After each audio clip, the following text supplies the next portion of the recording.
Welcome to another episode of Unfiltered Fridays on the Consistency Corner podcast.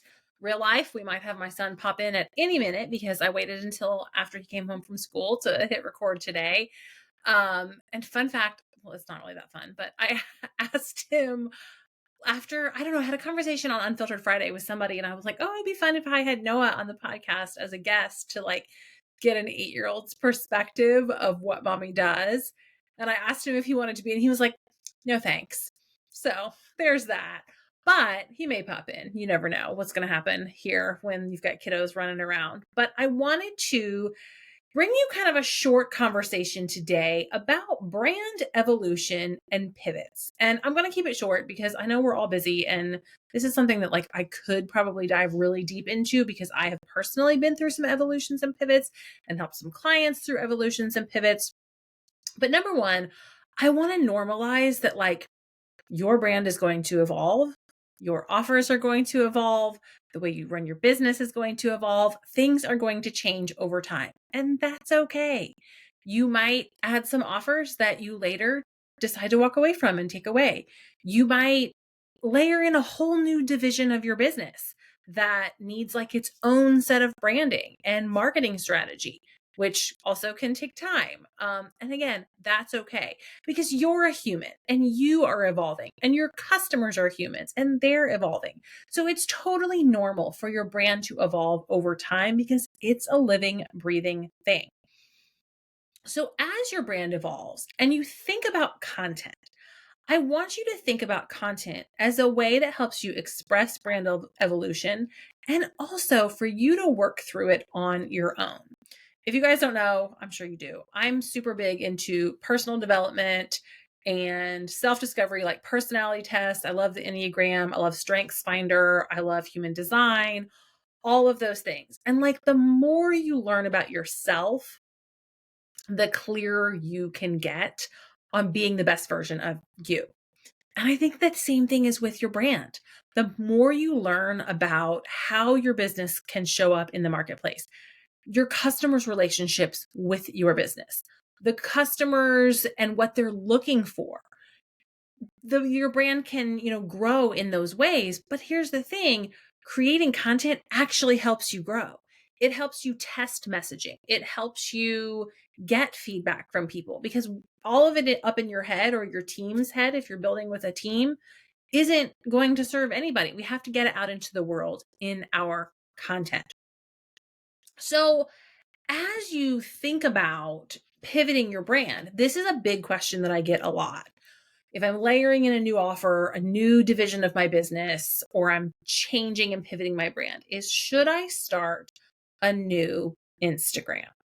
And like, this is a big personal question. And I want to kind of walk you through my decision-making process when somebody asked me this and how I decided for myself. So when I first started a professional Instagram account, a business Instagram account, it was Sparkle Sun and Style.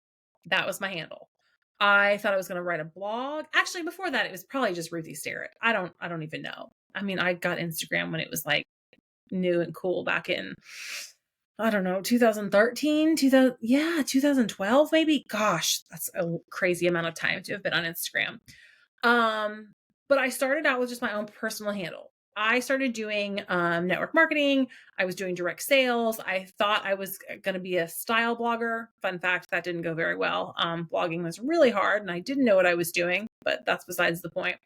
But when I pivoted into blogging and was doing some network marketing and thought I was going to like have a style blog or a lifestyle blog, the brand name that I came up with was Sparkle Sun and Style. No joke, you guys. I worked with a brand designer because I needed a website for my brand and my blog. So I worked with a brand designer. I came up with the name on my own, but I worked with a brand designer on my colors, on a logo, on designing the homepage and the blog page and some work with me pages of the website. I don't even know if that website still exists. It might. I don't pay for the domain anymore. It might still be out there. Who knows? You can go look it up and let me know.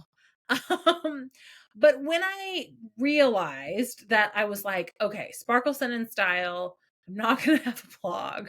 I'm not going to do direct sales of jewelry anymore because like how many necklaces and bracelets do I really need? Not that many. You could ask me the same thing about sweatpants and tennis shoes, and I need a lot of those considering my time working in retail in the athletic space, but besides the point. So, okay, I abandoned Sparkle Sun and Style and I changed my Instagram back to just my name. And at this point, I'm in health and fitness coaching. I was a Beachbody coach. I had a, okay business. I had a handful of clients. I had a couple coaches under me. I was fired up. I was really excited about it, trying to figure out how to balance network marketing and building that along with a corporate job. And so my handle was just my name. Well, then as COVID hit, like personal story here, COVID hit, everybody else's Beachbody business is like blowing up, or at least that's what it looks like from the outside looking in, that everybody's making all this money and everybody's signing up with them and they're getting all these clients. And I am not. Like, I'm struggling to be consistent in my business. I'm overwhelmed. I am not growing my business and seeing all these other people grow theirs. And I'm just like, what am I doing here? This isn't working. I decided to join a mastermind, work with a coach, decided to try to layer in or create my own personal offer. Thought it was going to be lifestyle coaching, helping busy moms live their best life. Like, that's very generic, but that's what I thought I was going to do, right? I had a signature method. I created a workshop. I did all these things. And I worked on that under Ruthie Starrett as my brand for, I don't know, 3 or 4 or 5, maybe even 6 months.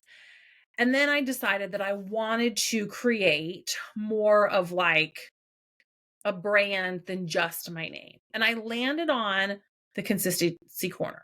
I don't even know how I came up with this name, you guys, other than the fact that consistent had been my word of the year that year. I really was trying to help busy moms, working moms, make healthy choices more consistently. I like alliteration. So corner popped in. And so we went with the Consistency Corner. And again, I hired a designer to design a logo for me. I worked through a lot of branding things in terms of like my brand words, my values, my mission, all those things. And I decided I was going to launch. No, did I launch a new Instagram then? No, I didn't even launch a new Instagram then. I kept my Instagram, but I changed the handle to Consistency Corner. So I still had the same audience that I'd been building for 10 years, but I changed my handle from my name to Consistency Corner. Launched the logo, like super excited. I'm going to do all these things. Then I launched the podcast as part of that brand launch, and I had 9 episodes about health and fitness. I was teaching on habits. I was teaching on morning routine. I was teaching on the success equation, ways to get more consistent. And then I had like an epiphany light bulb moment of, I'm not going to be a health and fitness coach anymore. I'm going to move into marketing. And I've shared that on some of the other podcast episodes. I'll link those in the show notes, where I share a little bit more about my story. But it was a light bulb moment. I had taught myself marketing. I really had a strength for taking complex concepts, breaking them down, putting puzzle pieces together. And I was super excited about connecting brand stories to business goals and consumers through marketing. So I decided that's what I was going to do. So in that moment, it was like, okay, what am I doing with my Instagram? Should I start a new Instagram? Because now I'm like really maybe talking to a different audience. I didn't know who the audience was yet, but I knew that they were not necessarily the people that had been following me for health and fitness tips, or the people that I had been connecting with for health and fitness tips. The other reason that I decided to start another Instagram, a second Instagram, because I had both, I kept both, was that I saw the Consistency Corner when I did my big like visioning and brain dumping. I saw that this was a brand that could grow to more than just me. I saw how I was now starting to think about building a company. And little did I know that that was going to mean me leaving my corporate job and starting an agency. I didn't know that when I picked this name and started that Instagram. But that's what the vision is today, for the Consistency Corner to be an agency that helps take marketing off of the plates of small business owners so that they have more time to do the things they love in their zone of genius and spend time with their families. And also to grow as a company to be able to hire other women who want to work and have the flexibility to spend time and support and care for themselves and their families. So All that being said, for me, a second Instagram made sense because I was now building an Instagram for a company. Now, the company is just me. So what you're like, okay, but then why did you keep your old Instagram? Well, I kept my old Instagram because I post like Christmas pictures on there and Halloween and back to school and our vacations and like personal stuff. And every once in a while, I might share something on there that's marketing related and like tag the consistency corner. But for the most part, that is like my personal Instagram. It's there for the world to see it if they want to see it, but I'm not selling on there. I'm not trying to build an audience over there. Now, interesting thing, I realized as I had been building that page for such a long time and its profile is my name, when you Google me, that actually Instagram comes up first. So, one of the things that I realized because I was guesting on podcasts and sometimes podcast guests were tagging the wrong Instagram. They were tagging my personal one. And I honestly don't even check that often because I don't use it a ton.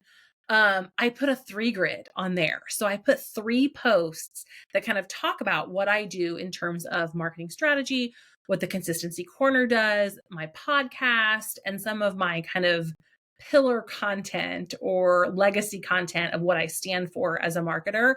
And those are the top 3 posts on that grid, inviting the viewer, if it makes sense for them as a small business owner, to head on over and check out the Consistency Corner.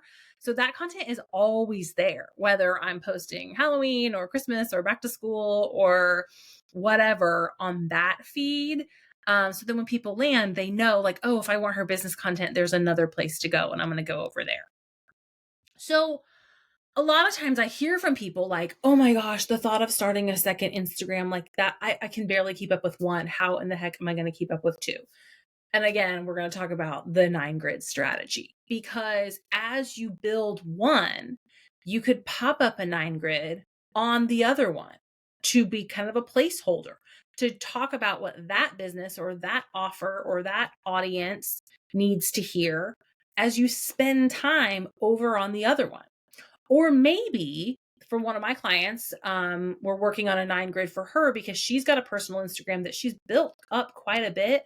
And she claimed the handle for the Instagram for her company, but she doesn't ever post on that one because she's like, I don't have the bandwidth to have 2. But she's like, I've grown my team, again, a company, and people find that other one because it exists because she claimed it. She didn't want somebody else to claim the handle.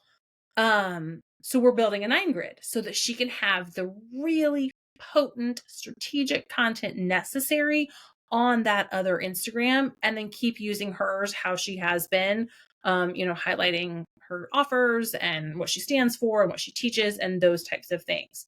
So it's a really personal decision on whether or not you want to start a second Instagram, whether you want to start over. Like, let's say you're pivoting so completely that your current audience doesn't resonate with like what you might be pivoting into. That's a great reason to start over.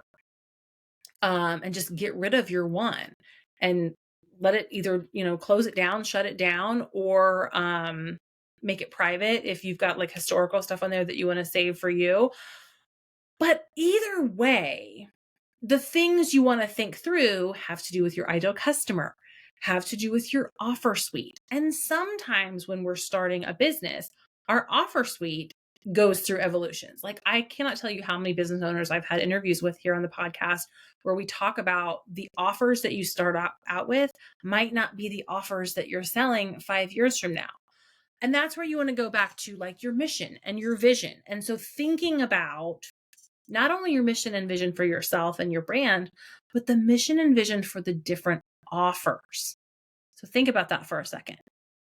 Do the offers of the mission, do the mission and vision offers all align to serve one audience? Or are you potentially serving multiple audiences? So really think about that and think about, is it clear for your customer or potential customer when they land on that Instagram to really know what it is you do? This is another conversation I had with a friend who helps people who are service providers create online courses or online communities. And so she's like, okay, let's talk about this. They have brick and mortar, they serve local clients in a specific area. But then they have these online courses and they have an online community. So they're really talking to two different audiences.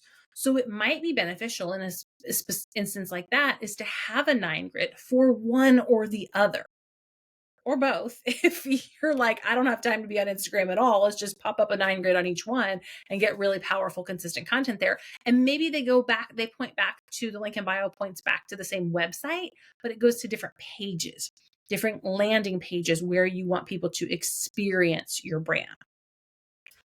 If your brand is expanding and you're going to start serving a brand new audience with an offer that has come up, maybe through your existing audience, that might be a great opportunity to set up a different social media profile and have a 9 grid to really get that consistent messaging out there while you still nurture, attract, and convert business for your existing offers or business. So hopefully that makes sense. If this is something that you are like considering in terms of a second Instagram or a new Instagram, don't hesitate to DM me. I'm happy to talk this through with you because I think it's a very personal decision. And a lot of times it also has to do with your own bandwidth and your marketing strategy across the board for all the things. And we talk a lot of the times about marketing strategy in terms of like, okay, but what's the business goal?